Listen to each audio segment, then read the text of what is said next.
1, 2, 3.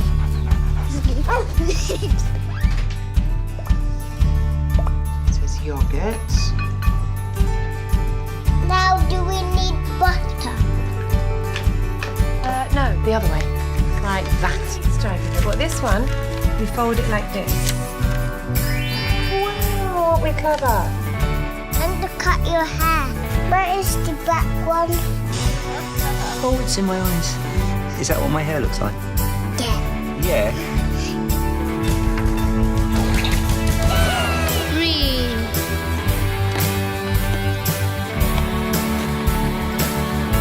Yeah, that's right. I did it. You do that one. All right then. That's it.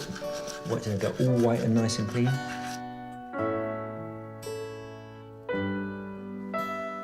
He said to us, "Why do you sit there like that?"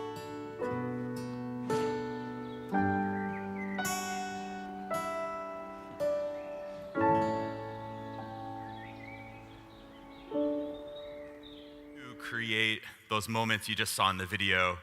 I know every time I see it, I smile myself. It's very personal to me. Before working at Google, I've worked in education for many years. I was a math teacher. I taught middle school math. I worked with thousands of teachers on how to incorporate technology into their classroom, and I deeply believe that technology can really impact student learning. And so when I had my first son, which was almost 5 years ago, next week, I was very excited to introduce him to technology and wanted to share with him so many of the great apps that were out there. Now, my wife, of course, said, why don't we wait a couple years? He was just born. He's probably not ready for a tablet just yet. I said, okay. And so a couple years later, I went to find great apps for my son Benjamin, and it was really hard. It was very difficult to find apps that were appropriate and relevant for his age, apps that I knew were actually educational, which is something I cared about, and apps that he would enjoy that were actually engaging. And that was hard, and this was something that I thought I knew a lot about. And so that's why when I learned that we were launching Google Play for families, I was really excited to have a chance to be a part of it. We're investing at Google heavily in helping family developers find success on Google Play. And so we recently launched this new family discovery experience. So no matter how parents are looking for great apps for their kids, whether that's searching or browsing or looking for the popular characters that kids love, they'll be able to find it on Google Play. Let's take a look at a few of the key elements. First, taking a look at search. We know that many parents search for high-quality apps for their kids. We want to make sure they can find them. And so if you just search on the regular Google Play Store for something like music, take a look at the right, you'll get great results for general music apps like Spotify or Pandora. But if you go in the family section and search for music, you're going to see results from our new Google Play for Families program, apps that have opted in to Designed for Families. And so you see great high-quality, family-friendly results, in this case like Shapes and Colors Music Show and Baby's Music Box. So that's one example. But what if I search for kids' apps anywhere on the Google Play Store? If parents are searching using terms that we recognize as kid-friendly terms, we're going to make sure to boost the quality kids' apps in the results. So that might be educational apps for kids, or in this case, you see coloring for kids. You can search for that anywhere on the Google Play Store, and apps that are opted into Design for Family are going to be boosted up in the search results. So that's just another way we're making it easier for families to find great apps. And then, of course, there's characters. We know that kids love popular characters, and we want to make it easy for parents to find the great content from the characters that their kids love. And for the developer, this is great because it lets you reach a highly targeted and relevant audience more quickly. So here's what we've done. For popular characters, we have a character page like you see in the middle. And when parents visit that page, they can see content related to that character across many different types of content, apps and games, movies and TV, and even books. And we've got many of the most popular characters. We've got Tayo, we've got Pororo, we've got Disney, Frozen, Dora, and we have my son's favorite, Thomas the Tank Engine. And we also have released a bunch of features for parents to make it easier to ensure that they're finding high quality and safe apps for their kids. For example, every app in the store now has a content rating, which is an objective rating from a third-party rating system to show them what the app is rated. We also have new labels to show for apps that are ad-supported or apps that have in-app purchases to make sure that parents are aware of that before they install the app. We also have the new Family Star badge that you see on the bottom left, which shows you that the app is part of our Design for Families program, and it also indicates the age range that the app is appropriate for. And then we also have kids-specific subcategories, like you see in the bottom right here, in this case, creativity, education, etc. So a bunch of new features for families looking for great apps. But that's not all. We don't just stop with the product and engineering things that we're doing for Google Play for Families. We're investing a lot in marketing as well to drive people to the store to find the great apps that you're building. So we're doing things like social marketing, email marketing, lots of places where we're featuring kid-friendly apps on the Google Play Store, and even local events. We recently did an event in New York City that was designed for press and influencers in the kids space, and at that event we featured many of our top partners to make sure that all of these influencers had a great feel for what the family experience on Google Play is like. So we've worked with many developers like you and have learned a lot about what it takes to build and design and develop and monetize and market a great kids and family app. And so I'd like to share a few of those insights with you now. The first is understand your audience. This is tricky in the kids space because you actually have to appeal to two different audiences. There's the purchaser, who's usually the parent, who's the one making the decision about what to buy for their kid. And then there's the child themselves, who's the consumer, the one actually using the app. They have very different needs, and you have to appeal to both. Parents often care the most about apps that are educational, safe, and that they're high quality. Kids, on the other hand, want to have apps that are fun, that are engaging, that are easy, and that are not boring for them to play. And anyone with kids will tell you that's a very fine line to walk and strike the right balance. Now, it might go without saying, but resist trying to be all things to all people, and that's especially true with kids. Really try to hone in on which age range your app targets. We all know that a toddler is not the same as a middle school student, right? But there's very big differences between 5-year-olds and 7-year-olds and 9-year-olds and 11-year-olds. And our research at Google has shown that it's really important to hone in as much as possible on the specific age range so that you can focus on their particular level of development. Maybe that's their social emotional development or their language development, their motor skills. So be sure to hone in on a particular age group. That's why we organize apps in Google Play for Families by the age groups. Next, involve kids in your research. We all know that customer feedback is a really important part of app development. So if you're not already doing this, make sure you involve the kids and their parents across every phase of your development cycle. The early research, the development, the testing phase. This is really important. An example of a developer that does this really well is Budge Studios. They involve hundreds of kids across the world in developing their apps, and they do play testing, they do focus groups, and they do online surveys. So they're a great example of a developer to take a look at who has included research with kids directly, heavily throughout their process. Now, moving on to design, make sure to include very appealing features for kids. Kids love things like illustrations and animations. They love popular characters like we talked about before, colorful icons and logos. Kids are very visual. So you want to make sure to capture their imagination and hold on to their attention. And on the practical side, make sure you appreciate the size of their fingers and also their vocabulary. So Smart Study is an example of a developer who does this really well. They design menus that don't have any text in them whatsoever. They're just based on images, and they have very large touch targets to make sure that the little kids using their app will be able to use them very easily. So that's for kids, but don't forget we talked about how parents really want apps to be educational. And so most of the successful kids developers that we work with have a deep educational component in their app. IntelliJoy is a developer that solves for this by making sure that every single graphic and feature and animation in their app has some sort of educational component.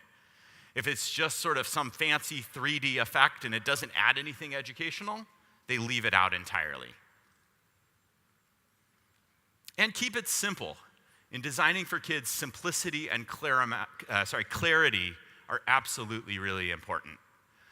So this app from Avokiddo, Think Roles 1 and 2, when they were designing that, focused on really eliminating complicated scenarios. Made sure that they had, a very simple user interface and a very clear look and feel. They wanted to make sure that any kid could use their app without the child or the parent needing to read a user manual. Next, optimize for tablets. Now, for phones, those are often sort of used heavily by parents. But tablets are often more of a shared device, sort of the living room device, if you will, shared by the entire family.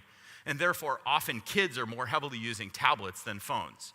And so it's really important that you take advantage of that extra screen real estate. And this is important for things like being featured or listed in the top tablet apps on Google Play as well.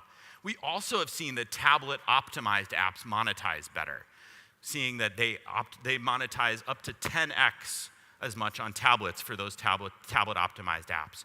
So optimizing for tablets is extremely important for kids and family apps. Okay, so you've designed and developed this great, awesome kids app. How are you going to monetize it? Let's talk a little bit about business models in the kids and family space. We've seen developers have different levels of success with all of these different types of business models. Each of them have different pros and cons. Premium apps, in-app purchases, subscriptions, and advertising-based apps. So let's take a look at each of these briefly. Premium apps work really well for well-known, trusted brands. As a developer, these allow you to receive income every single time somebody downloads your app. And this is great. However, it's very important that parents trust your brand, because in order to be willing to pay for an app up front, they need to be certain that they're going to receive something high quality in return. In-app purchases is another model. And try before you buy, that works well in many areas of life, right? And freemium apps like this work particularly well on Google Play. But it's kind of tricky in the kids and family space, right? On one hand, this is great that parents can try out an app to make sure their kid's going to like it before they spend the money to pay for it. On the other hand, they don't want to constantly be having to be asked for incremental purchases to get the next level or the next piece of content. So striking the right balance is really important.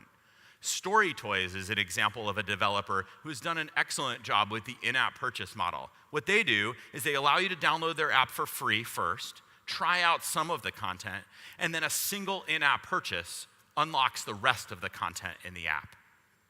Also, as I mentioned before, new parental controls in Google Play make it so that parents can see in-app purchases right there in the Google Play Store. Next, subscriptions. Subscriptions are becoming more and more popular on Google Play, and this is especially true in the kids and family space. Now, this is great for parents because it lowers the initial cost of the particular app, and it's great for the developer because it provides you with recurring revenue in an ongoing way so that you can keep investing in making your app better over time. However, the challenge is to make sure that users have access to new content on a regular basis so that parents are going to pay on a regular basis. Now, when you use subscriptions on Google Play, we handle all of the financial details on your behalf to make it easier for you. So this is just like with premium apps and in-app purchases. We handle the payment side of it entirely for you, making it easier for you, the developer, as well as familiar for the parent in going through the purchase experience. I quickly want to touch on IP licensing as a business model. And we all know that kids love specific characters. That's why we created the character pages that I showed you before. And working with well-known brands can offer a lot of benefits for the developer. You can tap into a pre-existing audience very quickly who already love that character. And you can also benefit from all of the marketing that brand has associated with it. That said, there's some tricky elements. As a developer, you need to make sure that your app's experience is very high quality so that it meets that level of quality that parents have come to expect from apps associated with that brand. And also, there's additional approvals that you're going to need to get because you're licensing content, and the economics are very different. So this is a very compelling business model to consider, but you just need to make sure you've thought through all of the considerations very carefully. So now you've figured out how you're going to make a ton of money with your great kids app, how to get the word out there. How are people going to find out about your great app that you've put on Google Play? Now, as an app developer, when parents search for something like your app, we want them to find your app, right? And that makes your store listing incredibly important. First, the title is an extremely important element to get right because it's going to impact the search results very highly. So make sure that your app can stand out in a sea of competitors by having a very high quality title. And the same is true for the app's description. That should really clearly tell customers up front, what does your app do? Why does it matter? Make sure you get that information in up front. So things like the title and the description can really make a difference in terms of getting people to your store listing, but that's only the first half of the equation. Then you have to actually get people to download your app. And for that, things like the screenshots and the videos become extremely important. Parents and kids very much look at those to get a feel for what the app is like in order to make a decision on whether they want to install or purchase it. So make sure that your screenshots and video are very high quality for parents to check out. In order to help with that, we have a new feature on Google Play, which allows you to test different elements of your store description. These are A/B tests called store listing experiments, and they allow you to automatically A/B test the different components we just talked about. So you could run a test on the title or the icon or your screenshots. It'll automatically be delivered by Google and then report the results back to you to see which ones are working the best. In this particular example from Baby First, they tested the icon on the right, which has more sort of family and baby imagery in it, and they saw that icon was performing 10% better than their existing icon. And so, of course, they made that the permanent icon. And we've seen that these tests can yield a big difference, both in the icons and the descriptions and the screenshots. Over and over again, since we released this feature recently, we've heard examples of developers increasing their installs substantially simply from testing some of these different aspects. So if you haven't given this a try yet, be sure to try store listing experiments in the Google Play Developer Console. Similarly, we also released developer pages. This was new at Google I/O this past year. And this is a place for you to represent your brand on Google Play. So you can create a page for you as a developer, control the branding elements, the icon in the background, and feature your apps and have all of your apps and games there for parents to check out all in one place. So from a branding perspective, this is great, but what it also does is provides you with a link that you can then use to drive people to this page in your marketing and promotions. So if you don't already have a developer page set up on Google Play, that should be one of the first things you do tonight when you go home. Next, build a community. In the kids and family space, word of mouth is incredibly important. Parents are looking to other parents to find out what they like and what they might consider downloading. And it's just the case that apps with stronger ratings and reviews get more installs, period. So be sure to encourage users that you know like your app to leave you a rating or review on Google Play. And also, use one of the features of the Google Play Developer Console to reply to those reviews. Replying to those reviews shows that you're an engaged developer and that you actively care about the community of users. And we've seen that make a big difference in the installs. So be sure to encourage ratings and reviews and reply to them on Google Play. Moving on, consider creating a presence on YouTube. YouTube is a great marketing channel for apps and games, especially those for kids. Kids spend hours a day on YouTube, And we've seen the family entertainment channels have grown 200% year over year on YouTube. So this is a great way for people to find out about your app. On YouTube, you could post things like a trailer of your game, or maybe some secret tips about how to use it, or maybe some user-generated videos about your app and game. This simply can't be ignored, and definitely you should consider creating a YouTube channel for your apps and games. And finally, also promote your apps on family-friendly channels beyond just YouTube. There's a ton out there. That could be social media, could be parent bloggers, moms groups, newsletters. There are many, many influencers out there in the kids and family space.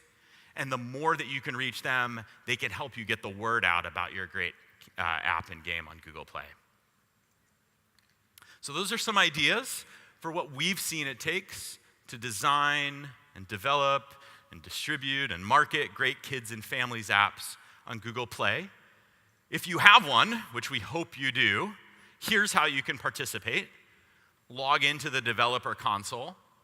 Under the pricing and distribution section, underneath all applications, you'll see a checkbox there for designed for families. That's where you can opt in to participate in the program. There's also a ton more information about our program requirements to participate in the program and about many of the things that I've spoken about today, best practices, etc., there on our website, which is developer.android.com/families. We have many, many great apps and games for kids, but we want many, many more. We hope that you continue to build amazing apps for your kids. If you need a place to start, I have a 5-year-old, also a 2-year-old. That would be a perfect age range to start with.